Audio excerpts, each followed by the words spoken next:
Restoring sending privileges on eBay can be crucial for maintaining your selling activity. Follow these steps to regain your ability to send messages or offers.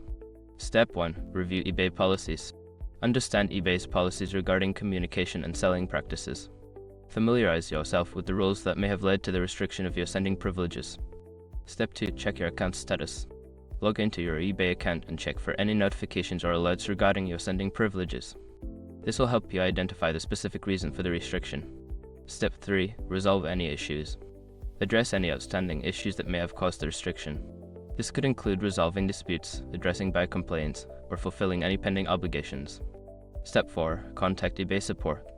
Reach out to eBay customer support for assistance. Explain your situation and ask for guidance on how to restore your sending privileges. Be prepared to provide any necessary information. Step 5. Follow up. After taking the necessary steps, monitor your account for updates. If your sending privileges are not restored within a reasonable time frame, follow up with eBay support for further assistance. By following these steps, you should be able to restore your sending privileges on eBay and continue your selling activities.